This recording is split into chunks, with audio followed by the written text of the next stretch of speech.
स्वागत है आप सभी का आपके अपने ऑनलाइन लर्निंग प्लेटफॉर्म नीट शास्त्र पे। आज हम लोग बात करने जा रहे हैं क्लास 12th का जो पार्ट 2 है बच्चों, पार्ट 2 उसका जो फर्स्ट चैप्टर है, पार्ट 2 केमिस्ट्री की जो एनसीईआरटी है उसका जो फर्स्ट चैप्टर है उस चैप्टर के बारे में हम बात करने जा रहे हैं बच्चों। और एक और बात है कि इस साल का जो बोर्ड एग्जाम का नया पैटर्न आया है उसमें ये चैप्टर फर्स्ट टर्म में है। तो वैसे अगर बोर्ड वाले बच्चे चाहें तो ये लेक्चर देख सकते हैं क्योंकि उनके सिलेबस में भी अब एमसीक्यू ऐड हो गया है, जैसे कि आप सबको पता है कि अब बोर्ड एग्जाम में भी एमसीक्यूज आएंगे, तो उनके लिए भी ये लेक्चर बेनिफिशियल हो सकता है और जो बच्चे इस साल नीट का एग्जाम देने जा रहे हैं उनके लिए भी बेनिफिशियल हो सकता है। तो चलिए शुरू करते हैं। Hello alkenes and hello aliens. मैंने आपको बताया हमारा अप्रोच कैसा होता है, क्वेश्चन के साथ साथ कंसेप्ट, ठीक है। तो पहले क्वेश्चंस देखेंगे, उसमें कंसेप्ट जो यूज होगा, और मैंने क्वेश्चंस को इस तरह रखा है प्रीवियस ईयर के कि जिसमें लगभग हेलो एल्केन्स हेलो एलिन्स चैप्टर का जितने मेजर कंसेप्ट्स हैं वो सारे उसमें आ जाएं, ठीक। तो चलिए शुरू करते हैं, पहले पेज पे चलते हैं, पहले क्वेश्चन को देखते हैं हम लोग बच्चों। देखो पहला है क्वेश्चन, अगर देखिए कोई चीज आपको थोड़ी सी ब्लर लग रही होगी तो मैं वहां पे उसको स्पेसिफाई करके बता दूंगा कि ये क्या है। पहला है कि द रिएक्शन ऑफ, देखो अब यहाँ पे जो कंपाउंड दिया वो क्लियरली नहीं दिख रहा होगा, C6H5CH डबल बॉन्ड CH2 ये दिया गया है। इसकी रिएक्शन बच्चा हम लोग HBr के साथ करा रहे हैं और आपको बताना है इसमें प्रोडक्ट क्या बनेगा। आप देखो इस क्वेश्चन में दो कंसेप्ट इन्वॉल्व होंगे। पहला जो कंसेप्ट है वो मैं आपको बता देता हूं पहले। चलिए देखिए इसकी रिएक्शन HBr से करा रहे हैं। HBr आयोनाइज होके क्या देगा, H+ देगा और Br माइनस देगा, इसमें कोई डाउट नहीं होगा। अब बच्चा देख यहाँ पे डबल बॉन्ड है, पाई बॉन्ड मौजूद है, और पाई बॉन्ड जो होता है ना, पाई इलेक्ट्रॉन्स जो होते हैं वो लूजली बॉन्डेड होते हैं, तो ये किसी न्यूक्लियोफाइल को अपने पास नहीं आने देंगे। अब H+ और Br- में न्यूक्लियोफाइल कौन है, ठीक है, H+ इलेक्ट्रोफाइल है, Br- न्यूक्लियोफाइल है, तो ये H+ सबसे पहला अटैक करेगा और ऐसे अटैक करेगा कि आपका जो पॉजिटिव चार्ज आए उस कार्बन पे आए जिसपे अल्फा हाइड्रोजन की संख्या ज्यादा होगी। अरे यही है मार्कोनिकॉफ रूल। मार्कोनिकॉफ रूल क्या कहता है, निगेटिव पार्ट उस कार्बन पे जाके लगे जिस कार्बन पे हाइड्रोजन की संख्या कम हो। अरे यार निगेटिव चार्ज उसी कार्बन पे जाके लगेगा जिस पे पॉजिटिव चार्ज होगा, और पॉजिटिव चार्ज उसी कार्बन पे होगा जो डिसाइड होगा कि H+ किस कार्बन पे जाके अटैक कर रहा है, ठीक। तो H+ इस कार्बन पे जाके अटैक करेगा बच्चों और ये बनेगा C6H5, यहां पे CH2 होगा, ठीक है, CH+ और CH3, ठीक।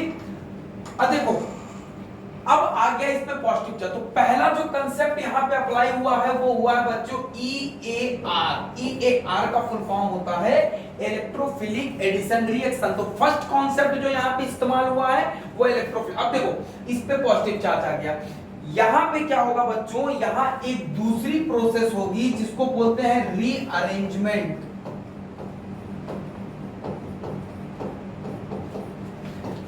कोई भी कार्बोकेटाइन जब बनता है ना तो सबसे पहली चीज वो ये देखता है कि अगर उसको रीअरेंजमेंट का चांस हो तो वो तुरंत रीअरेंजमेंट कर ले और एक ऐसा कार्बोकेटाइन बना दे जो पिछले वाले से ज्यादा स्टेबल हो। तो अगर बच्चों इस कार्बन पे कार्बोकेटाइन बन जाता है तो बेंजाइलिक कार्बोकेटाइन जो होते हैं वो ज्यादा स्टेबल होते हैं किससे, नॉर्मल हाइपर कॉन्जुगेशन वाले कार्बोकेटाइन से, ठीक। तो ये क्या करेगा, हाइड्राइड शिफ्ट हो जाएगा, यहाँ पे H- इधर चला जाएगा और ये क्या बना देगा C6H5CH प्लस CH2 CH3। अब ये पॉजिटिव चार्ज यहाँ पे है। अब अगले स्टेप पे क्या होगा, जो वहां पे Br- था ना, Br- जाके इस पॉजिटिव चार्ज पे क्या करेगा, अटैक कर देगा और क्या बना देगा CH Br CH2 CH3। तो कौन सा ऑप्शन हो जाएगा बच्चों सही, सी वाला ऑप्शन सही हो जाएगा। 2015 में जब पेपर आउट होने की वजह से पेपर कैंसिल हुआ था तो उस वाले पेपर में ये क्वेश्चन पूछा गया था। अच्छा देखो कंसेप्ट कौन कौन सा अप्लाई हुआ, सबसे पहले electrophilic addition reaction. Electrophilic addition reaction में मैंने आपको क्या बताया कि सबसे पहला अटैक जो एल्कीन में होता है वो हमेशा एक का इलेक्ट्रोफाइल का होता है। कभी भी कोई निगेटिव वाला आयन नहीं जाके एल्कीन पे रिएक्शन कर सकता है। क्यों? क्योंकि एल्कीन के पास होता है पाई इलेक्ट्रॉन का क्लाउड, और पाई इलेक्ट्रॉन के क्लाउड में चार्ज होता है निगेटिव, न्यूक्लियोफाइल के ऊपर होता है चार्ज निगेटिव। तो फिजिक्स का लॉ है, कूलम का लॉ है कि निगेटिव नेगेटिव एक दूसरे को रिपेल करते हैं। समझ गए? अच्छा अगले क्वेश्चन की तरफ बढ़ते हैं बच्चों। नीट 2015 का, एपीएमटी 2015 का है ये सवाल। अगला है elimination reaction of 2 bromopentane to form पेंट2इन इच। बहुत अच्छा, देखो क्या है, किससे क्या बन रहा है, मैं ये सब पहले लिख लेते हैं। 3 4 5 2 ब्रोमोपेंटीन, ठीक। अच्छा 2 ब्रोमोपेंटीन है, इसकी रिएक्शन जब KOH से कराएंगे, ठीक, तो यहाँ पे जो रिएक्शन होती है अल्कोहलिक KOH, आपको इतना पता होगा अल्कोहलिक KOH, ठीक। तो ये रिएक्शन जो होती है इसमें क्या होता है, Br- निकलता है और अल्फा पोजीशन से H+। अच्छा देखो ये भी अल्फा पोजीशन है, ये भी अल्फा पोजीशन है, सॉरी इसके लिए बीटा, ये अल्फा ये बीटा पोजीशन, ठीक है। अरे इस Br के लिए ये अल्फा ये बीटा पोजीशन हो गई। अब देखो दो बीटा हाइड्रोजन मौजूद है, एक ये मौजूद है और एक ये मौजूद है, और दोनों निकल सकता है क्योंकि ये बीटा एलिमिनेशन का एग्जांपल होता है, ठीक। अब देखो KOH में से अगर इधर से H+ और Br- निकलता है तो ये क्या बनाता है, 3 2 5 ये बनाएगा। अगर H वाला ये वाला H निकलता है तो ये बनाएगा, और अगर ये वाला H निकलता है बच्चों तो ये क्या बनाएगा, ये बनाएगा। बना क्या है क्वेश्चन में, अब देखो जब ये वाला H निकलता है यहाँ पे कितने अल्फा हाइड्रोजन होंगे, 1 2, तो 2 अल्फा हाइड्रोजन है। इस केस में यहाँ पे 3 यहाँ पे 2 5 अल्फा हाइड्रोजन है। एक नियम आप लोगों ने पढ़ा होगा बच्चों, सिट्जफ रूल, ठीक है। सिट्जफ रूल यहाँ पे जैसा लिखा है लेकिन सिट्जफ रूल इसको बोलते हैं। तो सिट्जफ रूल कहता है कि कोई भी एलिमिनेशन रिएक्शन में एल्कीन वो बनता है जिसमें अल्फा हाइड्रोजन की संख्या ज्यादा हो या रेजोनेंस में आ रहा हो, यानी कि स्टेबल एल्कीन हो। तो यहाँ पे अल्फा हाइड्रोजन की संख्या कम है, यहाँ पे ज्यादा है, तो ये वाले प्रोडक्ट को हम लोग क्या कहते हैं, सिट्जफ प्रोडक्ट, ठीक है। तो जब सिट्जफ रूल फॉलो होता है तो ये बनता है, जब नहीं फॉलो होता है तो ये बनता है। अच्छा यहाँ पे देखो बना क्या है, 2 ब्रोमोपेंटेन से 2 पेंटीन, पेंट2इन बना है, 1 2 3 4 5, यानी कि ये जो कंपाउंड है ये 2 पेंटीन ही है। अब ये कहना चाह रहा है कि 2 पेंटीन बना 2 ब्रोमोपेंटेन से, तो ये क्या होगा, ये सिट्जफ प्रोडक्ट होगा कि नहीं होगा, होगा। ये सिट्जफ प्रोडक्ट है, स्टेबल एल्कीन है, ये अनस्टेबल एल्कीन है, तो यानी कि ये सिट्जफ प्रोडक्ट बना रहा है। दूसरी पहली चीज, दूसरी चीज एलिमिनेशन ये कैसा है बच्चों, बीटा एलिमिनेशन है। बीटा एलिमिनेशन वो एलिमिनेशन होता है ना जिसमें निगेटिव पार्ट और हाइड्रोजन अगल बगल वाले कार्बन से जाएं, अगर सेम कार्बन से जाएंगे तो अल्फा एलिमिनेशन बोलते हैं उसको। जैसे कि कार्बीन का जो कार्बीन का जनरेशन होता है उसमें अल्फा एलिमिनेशन होता है, आगे मैं आप लोगों को बताऊंगा, ठीक। तो यानी कि ये बीटा एलिमिनेशन भी है और ये क्या है, ज़ेटसफ रूल को भी फॉलो कर रहा है। बच्चों यहाँ पे एक हाइड्रोजन निकल रहा है, एक हाइड्रोजन निकल रहा है, ऐसे रिएक्शन को बोलते हैं डिहाइड्रोहैलोजिनेशन रिएक्शन, यानी कि पहला वाला भी सही है, दूसरा वाला भी सही है और तीसरा वाला भी सही है। 3 रिएक्शन सही है, ठीक, मतलब 3 स्टेटमेंट इसके सही है। देखो इसका कौन सा ऑप्शन सही है, ए बी सी, तो यानी कि ए वाला क्या हो जाएगा, इसका आंसर हो जाएगा, ठीक। तो 2 क्वेश्चन यहाँ पे हम लोगों ने क्लियर कर लिए। अच्छा ये बहुत सिंपल सा क्वेश्चन है, द कंपाउंड ए, एक कंपाउंड ए है, ठीक,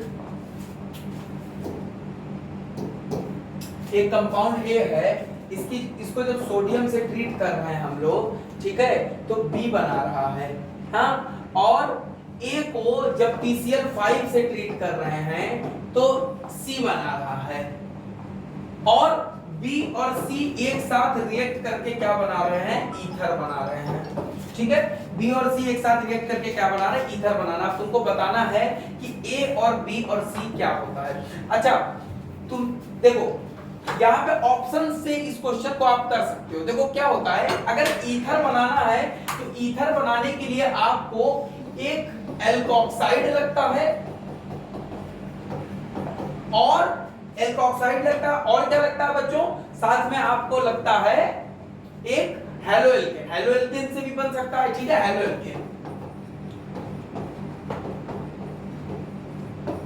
अरे आप लोगों ने ये चीज पढ़ी है ना विलियमसन ईथर सिंथेसिस में, विलियमसन ईथर सिंथेसिस जो रिएक्शन है। अब देखो ए क्या हो सकता है, देखो इसमें कौन सा ऑप्शन सही हो सकता है। ए अगर पहला वाला मानो मैं तो ए है अल्कोहल, ठीक है। अल्कोहल को जब सोडियम से रिएक्ट कराते हैं तो क्या बनता है, ये बन जाएगा, ठीक। लेकिन यहाँ पे अल्कोहल अगर ए को माने हैं तो बी ये बनना चाहिए, लेकिन यहाँ पे बी C2H6 दे रहा है तो पहला वाला ऑप्शन नहीं होगा।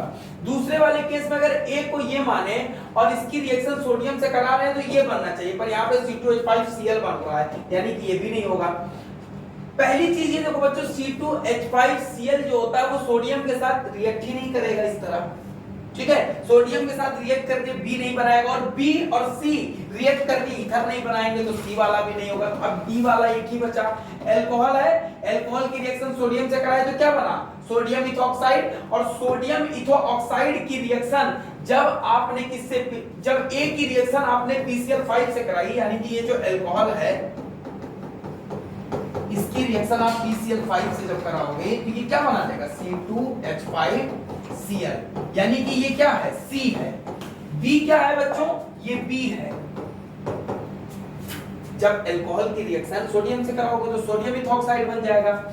जब अल्कोहल की रिएक्शन PCl5 से कराओगे तो क्या बनाएगा, इथाइल क्लोराइड बना लेगा। और जब सोडियम इथोक्साइड और इसको रिएक्ट कराओगे आपस में तो O- यहां से Cl को हटा के क्या बना देगा, C2H5O C2H5, यानी कि क्या बना दे रहा है, ईथर बना दे रहा है। तो कौन सा ऑप्शन इसमें सही हो जाएगा बच्चों, डी वाला,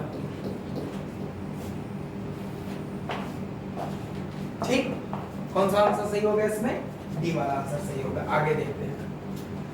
अच्छा देखो अगला है the compound C7H8 undergoes the following reaction. पहला ये और आपको बताना है कि प्रोडक्ट क्या होगा।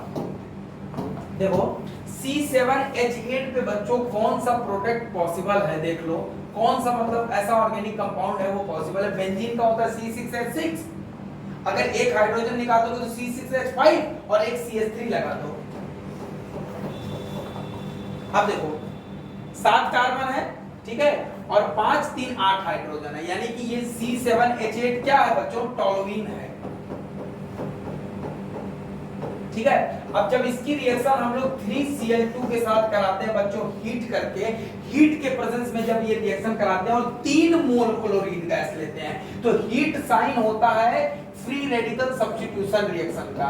तो अगर कहीं एल्केन होगा तो 3 क्लोरीन आके यहाँ पे क्या होगा, जैसे 3 मोल लिया है तो यहाँ पे 3 क्लोरीन आएंगे और इससे जुड़ जाएंगे, CCl3 बना देगा। CCl3 बच्चों रिवर्स हाइपर कंजुगेशन की फिनोमेना को शो करता है, जो कि शायद आप लोगों को बहुत कम पढ़ाया जाता होगा, हर जगह नहीं बताते हैं। और ये क्वेश्चन नीट 2018 में पूछ लिया गया था, ठीक है। और चिंता मत करिए, अब ये ऐसे क्वेश्चन नहीं आते हैं कि जिसपे थोड़ा सा भी बच्चे को सोचना पड़े। तो आप जैसे आलसी लोगों के लिए परफेक्ट पेपर अभी बन रहा है, लेकिन ये क्वेश्चन था, ये क्वेश्चन अच्छा क्वेश्चन था, मतलब 2018 में मेरे ख्याल से यही इकलौता अच्छा क्वेश्चन आया था। CCl3 क्या करता है, रिवर्स हाइपर कॉन्जुगेशन से ऑर्थो और पैरा पोजीशन पे क्या क्रिएट करता है बच्चों, पॉजिटिव चार्ज। किस प्रोसेस से, रिवर्स हाइपर कॉन्जुगेशन से।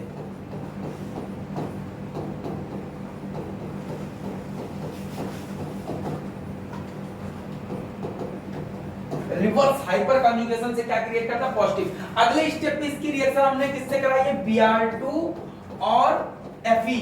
ये किसका एग्जांपल है, इलेक्ट्रोफिलिक सब्स्टिट्यूशन रिएक्शन का, ठीक है। और अगर कोई ग्रुप किसी बेंजीन रिंग पे ऑर्थो और पैरा पे पॉजिटिव चार्ज क्रिएट कर रहा है तो आने वाला इलेक्ट्रोफाइल कहां चला जाता है, मेटा पोजीशन पे चला जाता है। ये सब आप लोगों को तो पता ही होगा। CCl3 और मेटा पे क्या हो गया, ब्रोमीन। अगले स्टेप पे हम लोग क्या करा रहे हैं बच्चों, जिंक और HCl की रिएक्शन करा दे रहे हैं। आज एक बात याद रखना, कभी भूलना मत कि जो डी ब्लॉक के मेटल्स हैं, डी ब्लॉक के मेटल को जब HCl के साथ रखा जाता है किसी एसिड के साथ, तो वो रिड्यूसिंग एजेंट का काम करते हैं बच्चों। ऐसा जो कॉम्बिनेशन होता है वो किसकी तरह काम करता है, वो रिड्यूसिंग एजेंट की तरह काम करता है। और ये रिड्यूसिंग एजेंट यहां से क्या करेगा, तीनों Cl को हटा के वहां पे हाइड्रोजन लगा देगा। अच्छा, इस कंपाउंड का क्या नाम हुआ, मेटाब्रोमोटोलुईन। देखो है कोई ऑप्शन, हाँ पहला वाला ही है, क्या हो गया, मेटाब्रोमोटोलुईन। इसका क्या आंसर हो जाएगा, मेटाब्रोमोटोलुईन। अगर आपको नहीं समझ में आया तो वीडियो को पॉज करके एक बार फिर से इस वीडियो को देखें, ठीक है। तो एक बार, इस बार नहीं आया तो अगली बार में आपको समझ में आ जाएगा। पहले स्टेप पे 3Cl2, ये रिएक्शन फ्री रेडिकल सब्स्टिट्यूशन है। फ्री रेडिकल सब 3 क्लोरीन लिया है तो इस कार्बन से 3 क्लोरीन इस पे लग जाएंगे। और CCl3 जो होता है वो रिवर्स हाइपर कॉन्जुगेशन शो करता है, और रिवर्स हाइपर कॉन्जुगेशन की वजह से ऑर्थो पोजीशन और पैरा पोजीशन पे क्या करता है बच्चों, पॉजिटिव चार्ज क्रिएट करता है। तो आने ये Br2 और Fe के साथ ये जो रिएक्शन है ये इलेक्ट्रोफिलिक सब्स्टिट्यूशन का एग्जांपल है। तो यहाँ पे Br+ आएगा, कहाँ जाएगा, मेटा पोजीशन पे, ये लग गया। अगले पोजीशन पे ये एक रिड्यूसिंग एजेंट है CH3, तो मेटाटोलुईन, मेटाब्रोमोटोलुईन, ठीक है ना। आगे बढ़ते हैं, बहुत ही प्यारा क्वेश्चन है, ये भी ठीक ही अच्छा खासा क्वेश्चन है,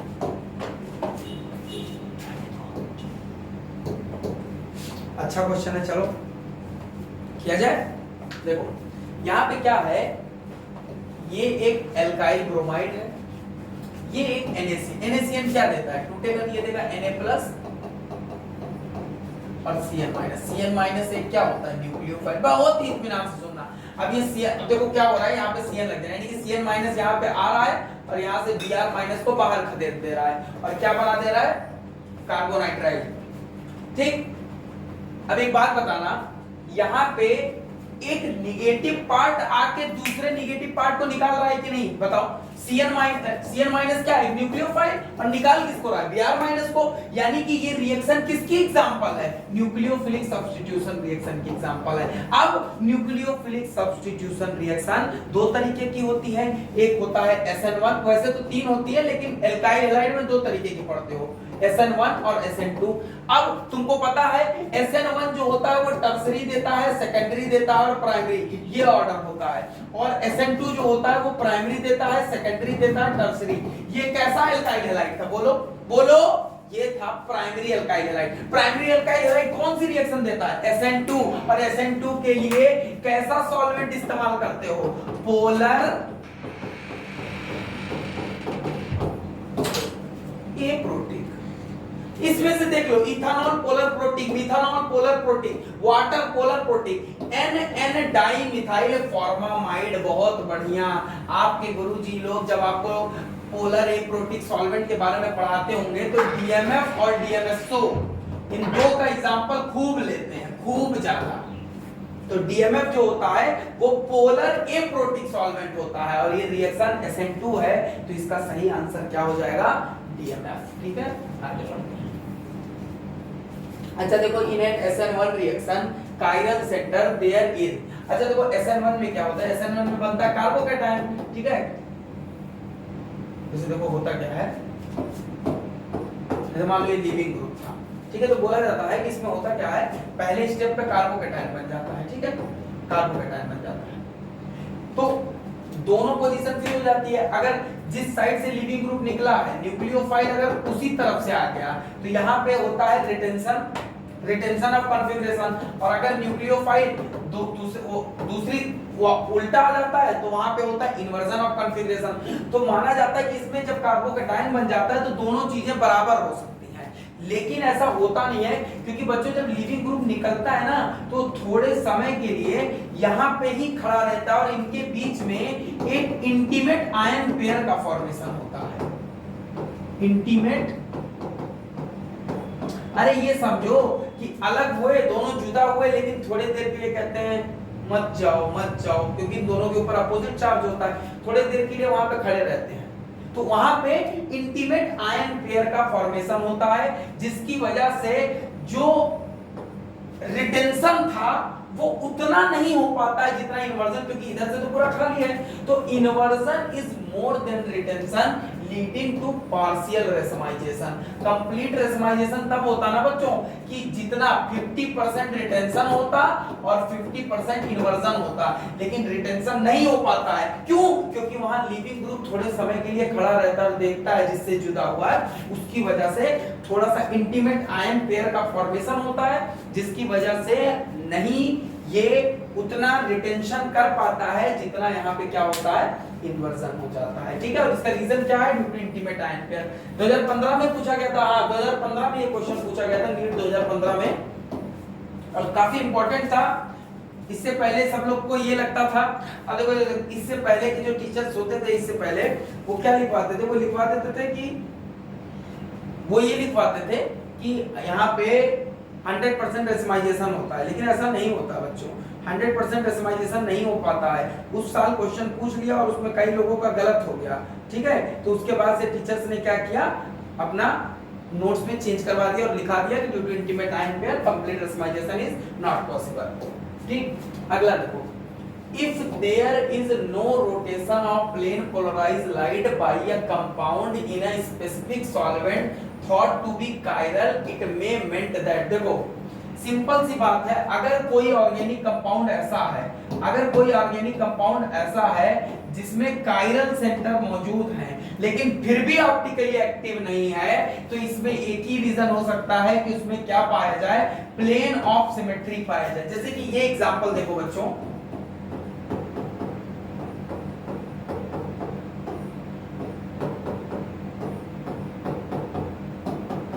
जैसे ये एग्जांपल है बच्चों टार्टरिक एसिड का, किसका एग्जांपल है? टार्टरिक एसिड का। और ये भी किसका एग्जांपल है? टार्टरिक एसिड का। ठीक है, इसमें प्लेन ऑफ सिमेट्री नहीं पाई जा रही है, लेकिन इसमें प्लेन ऑफ सिमेट्री पाई जा रही है। तो प्लेन ऑफ सिमेट्री जिसमें पाई जाती है वो ऑप्टिकली एक्टिव नहीं होता है। और ऐसे कंपाउंड जिसमें कायरल सेंटर्स मौजूद हो, एसिमेट्रिक सेंटर मौजूद हो, फिर भी ये ऑप्टिकली एक्टिव ना हो, ऐसे कंपाउंड को मीसो कंपाउंड बोलते हैं। तो इसका आंसर हो जाएगा the compound is certainly meso, the compound is certainly meso. ठीक है, ऐसे कंपाउंड को मीसो कंपाउंड बोला जाता है। क्या आप लोगों को क्लियर हो गया? आगे बढ़े। हाँ, ये देखो, ये क्वेश्चन में प्रॉब्लम थी, which of the following compounds will undergo racemization when solution of KOH hydrolysis। अच्छा देखो, एक बात बता दे रहा हूं कि रेसिमाइजेशन होता है तब, रेसिमाइजेशन तब होता है जब SN1 होता है, लेकिन सिर्फ SN1 कंडीशन, एक SN1 भी हो और जिस कार्बन पे ये SN1 हो रहा है ना, जहां से लिविंग ग्रुप जा रहा है, वहां पे 3 डिफरेंट ग्रुप भी लगे होने चाहिए। ठीक है, तो SN1 इसमें पॉसिबल है। देखो ये है बच्चों, बेंजाइल क्लोराइड है, CH2Cl, यहां पे SN1 पॉसिबल है क्योंकि यहां का जो कार्बोकैटायन बनेगा वो स्टेबल बनेगा। और ये है बच्चों सेकेंडरी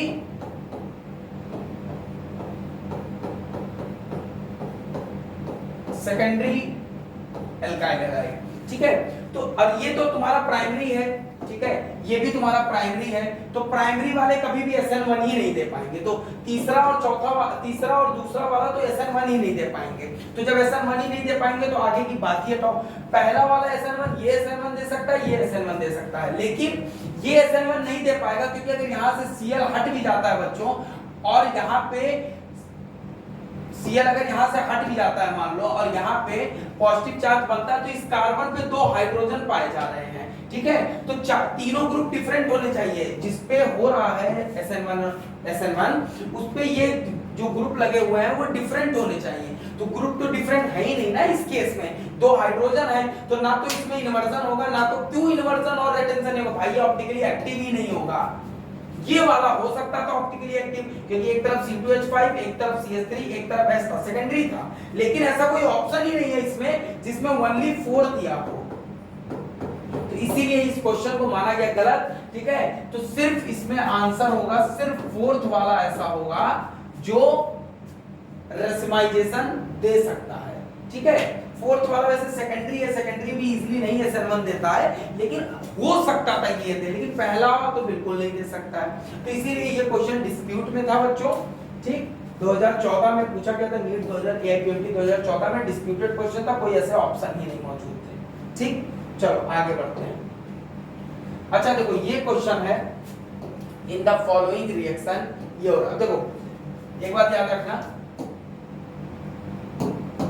जब आप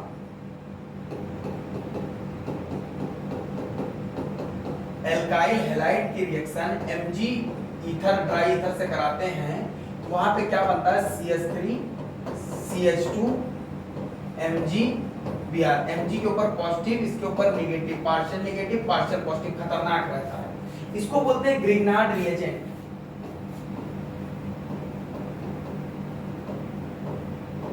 ग्रिग्नार्ड, इसको क्या बोलते हैं, ग्रिग्नार्ड रिएजेंट। अच्छा एक बात बता दो बच्चों, ग्रिग्नार्ड रिएजेंट के आसपास अगर कोई भी तुम ऐसा सोर्स रखे हो ना जिसमें हाइड्रोजन किसी इलेक्ट्रोनेगेटिव एलिमेंट से जुड़ा है, तो ये तुरंत CH2 माइनस क्या करता है, यहां से H निकाल के एल्केन बना लेता है। अब देखो अगले स्टेप पे H3O प्लस यूज किया गया है, यानी कि एसिडिक हाइड्रोलिसिस कर रहे हैं। तो भाई ग्रिग्नार्ड रिएजेंट वाटर से H+ निकाल लेता है, अमोनिया से H+। कोई भी केस में अगर ग्रिग्नार्ड रिएजेंट के सामने कोई ऐसा मॉलिक्यूल रखा है जिसमें हाइड्रोजन किसी इलेक्ट्रोनेगेटिव एलिमेंट से जुड़ा है, चाहे वो नाइट्रोजन हो, चाहे वो ऑक्सीजन हो, या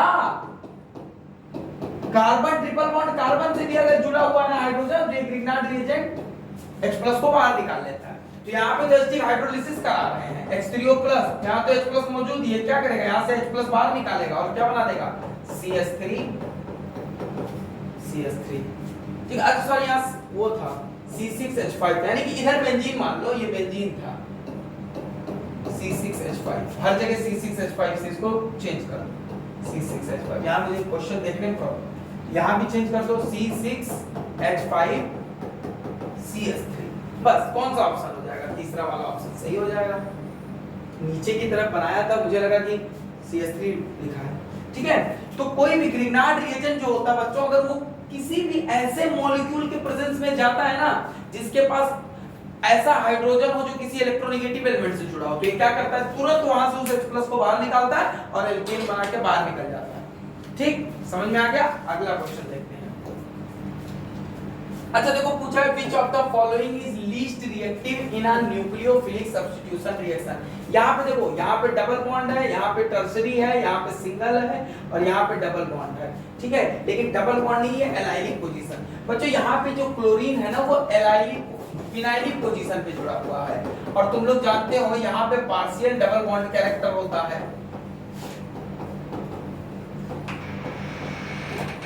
पार्शियल डबल बॉन्ड कैरेक्टर होता है। और जब यहाँ पे पार्शियल डबल बॉन्ड है तो न्यूक्लियोफाइल को यहाँ से आके इसको निकालने में क्या होगी, मुश्किल होगी। तो कौन सा ऑप्शन सही हो जाएगा बच्चों, बी वाला सही हो जाएगा। 2004 में पूछा गया था, बहुत पुराना क्वेश्चन है।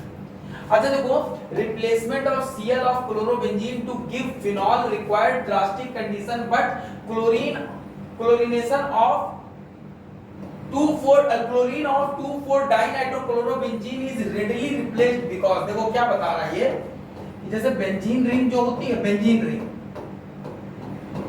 बहुत ही ध्यान से सुनो, जो बेंजीन रिंग होती है ना बच्चों, वो न्यूक्लियोफिलिक सब्स्टिट्यूशन नहीं करती। अगर तुम चाहोगे कि किसी न्यूक्लियोफाइल को यहाँ लाओ, Cl- को निकालो और लगा दो, तो पॉसिबल नहीं होता। लेकिन लिखा है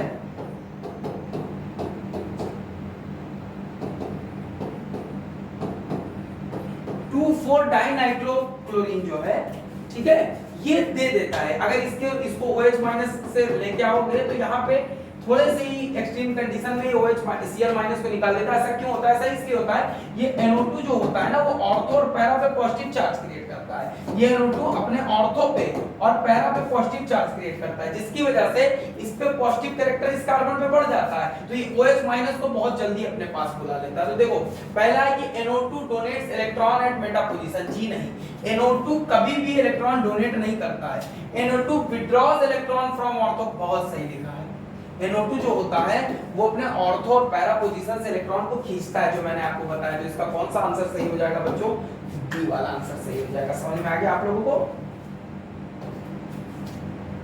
अगला है ये, देखो CH3 CH2 Cl की NaCN से रिएक्शन करा रहे हैं, ये क्या बना लेगा, Cn माइनस आके Cl को हटा देगा, ये बना देगा CH3 CH2 और Cn। उसके बाद इसको NiH2 कराना है। देखो ये Cn का ये स्ट्रक्चर होता है बच्चों, देखो ये कार्बन ट्रिपल बॉन्ड नाइट्रोजन, इसकी रिएक्शन निकिल और H2 के साथ ये कराता है कैटालिटिक हाइड्रोजनेशन। तो Cn को क्या किसमें कन्वर्ट कर देगा, CH3 CH2 CH2 NH2, ठीक है, किसमें, प्राइमरी अमाइन में। अब इस प्राइमरी अमाइन की रिएक्शन हम लोग इससे करा रहे हैं, एसिटिक एनहाइड्राइड से, ठीक। एसिटिक एनहाइड्राइड में ये नाइट्रोजन क्या करेगा, न्यूक्लियोफाइल की तरह बिहेव करेगा, इस ग्रुप को बाहर करके यहां पे आके लग जाएगा और क्या बना देगा, CH3 C double bond O NH CH2 CH2 CH3, ठीक है। तो कौन सा ऑप्शन इसमें सही हो जाएगा बच्चों, ये वाला पहला। ये एग्जांपल, ये भी एग्जांपल है न्यूक्लियोफिलिक सब्स्टिट्यूशन रिएक्शन का बच्चों, ठीक है ना। चलो तो बच्चों थैंक यू बहुत ज्यादा थैंक यू लेक्चर में बने रहने के लिए, ठीक है। तो आज हम लोगों ने हेलो एल्केन्स और हेलो एरीन्स के सारे इंपॉर्टेंट क्वेश्चंस, साथ में उनके रेफरेंसेस कि कहां से कौन सा टॉपिक लग रहा है, कौन सा कंसेप्ट लग रहा है, उसके साथ कर लिया। अगले लेक्चर में मिलेंगे अगले चैप्टर के साथ, अल्कोहल फिनॉल ईथर के साथ। तब तक के लिए वीडियो अगर पसंद आया हो तो इस वीडियो को लाइक कर दो, वीडियो को शेयर कर दो, ठीक है बच्चों। चैनल को सब्सक्राइब कर दो अगर नहीं किया है तो, ठीक है। मिलते हैं अगले लेक्चर में, धन्यवाद।